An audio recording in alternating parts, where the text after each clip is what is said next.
Halo, selamat pagi. Nah, kali ini di pembelajaran online kali ini kita akan membahas mengenai fluidostatis.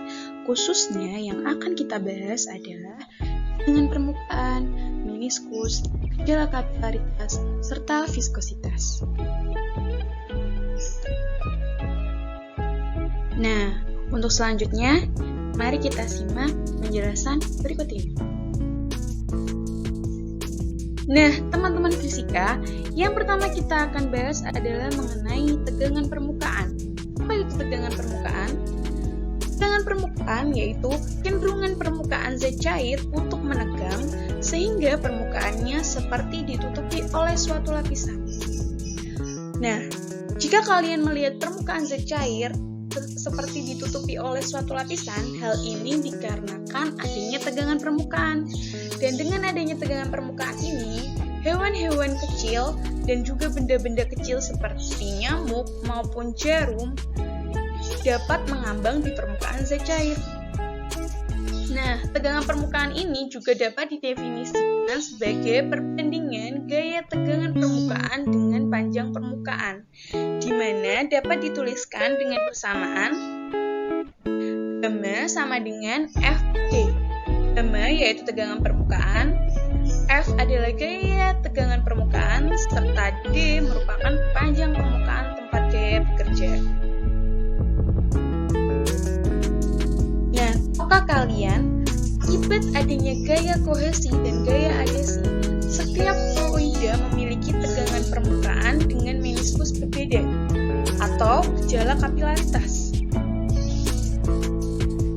Gaya adhesi sendiri adalah gaya tarik-menarik dua partikel atau lebih dari partikel yang tidak sejenis, di mana contohnya adalah cat dapat menempel pada tembok. Kemudian, gaya kohesi adalah gaya tarik-menarik dua partikel atau lebih dari partikel yang sejenis, contohnya antar partikel air. Kemudian, sudut kontak adalah sudut permukaan zat padat dan gradien bidang permukaan zat cair. Di sini, kita akan mengetahui jika kohesi lebih besar daripada adhesi, maka sudut kontak yang dibentuk lebih besar dari 90 derajat, sehingga akan membentuk meniskus cembung. Kemudian, jika kohesi lebih kecil daripada adhesi, maka sudut kontak yang dibentuk juga lebih kecil daripada 90 derajat, sehingga terbentuk meniskus cekung. Nah, untuk lebih jelasnya, kita dapat melihat contoh soal berikut ini dan penyelesaiannya, di mana ada sebuah kawat panjang 15 cm berada di atas permukaan zat cair. Jika gaya tegangan permukaannya adalah 9 kali 10 pangkat min 3 Newton, tentukan berapa besar tegangan permukaan zat cair tersebut. Dengan menggunakan persamaan gamma sama dengan F per D, kemudian akan didapatkan nilai atau besar tegangan permukaan zat cair, yaitu 6 dikali 10 pangkat min 2. Nah, teman-teman fisika, selanjutnya kita akan membahas mengenai kapilaritas. Apa itu kapilaritas? Jadi, kapilaritas adalah gejala naik atau turunnya permukaan zat cair dalam pipa kapiler.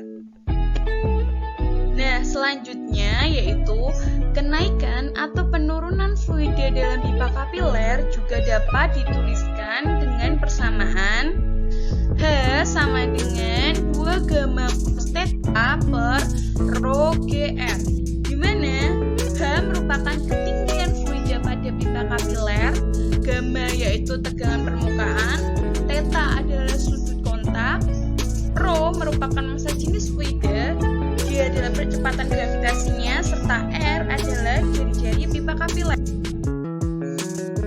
Nah, untuk lebih jelasnya mengenai materi kapilaritas, kita dapat simak contoh soal dan penyelesaiannya. Diketahui, R, jari-jari pipa kapilernya sebesar 1 mm. Nah, kita ubah dulu menjadi 1 kali 10 pangkat min 3. Kemudian, G-nya gravitasinya yaitu sebesar 10 meter per second kuadrat. Kemudian, Rho sebesar 1 gram per cm kuadrat diubah dulu menjadi 1000 kg per meter kubik. Kemudian gamanya sebesar 3 N per M dan sudut kontak atau tetanya yaitu 60 derajat. Nah, di sini yang ditanyakan adalah besar kenaikan permukaan air pada dinding pipa kapiler, sehingga kita dapat mencarinya menggunakan rumus H sama dengan 2 gamma cos theta per rho GR, di mana gamanya merupakan 3, cos theta sudut kontaknya adalah 60 derajat, kemudian rho sebesar 1000, G 10, dan R jari-jarinya adalah 1 kali 10 pangkat min 3. Sehingga H atau kenaikan permukaan airnya didapatkan sebesar 0,3 meter atau dapat juga dituliskan sebesar 30 cm. Nah, teman-teman fisika, yang terakhir kita bahas mengenai fluida statis adalah materi viskositas. Jadi, apa itu viskositas? Viskositas adalah besarnya gesekan yang dialami oleh suatu fluida saat mengalir. Dalam kehidupan sehari-hari, viskositas juga kita kenal sebagai ukuran kekentalan fluida. Ketika kita membahas viskositas, pasti kita juga akan mengetahui yang namanya Coombe-Stokes. Coombe-Stokes berbunyi, jika sebuah bola bergerak dalam suatu fluida yang diam, maka bola itu akan bekerja suatu gaya gesek dalam bentuk gaya gesekan dan arahnya berlawanan dengan arah gerak bola itu sendiri. Jadi, jika sebuah bola bergerak dalam suatu fluida yang diam, maka dia akan bergesekan dengan fluida tersebut. Jadi, bola dan fluida akan mengalami gaya gesek, di mana bola ini akan memiliki arah yang berlawanan dengan gaya geseknya. Jadi, jika bola tersebut mengarah ke bawah, maka arah gaya gesek dari bola ini mengarah ke atas. Kemudian, hukum Stokes juga dapat ditulis dengan persamaan Fs sama dengan 6pi eta R V, di mana Fs yaitu gaya gesek, R adalah jari-jari benda, eta merupakan koefisien viskositas, dan V adalah kecepatan jatuh dalam fluida tersebut.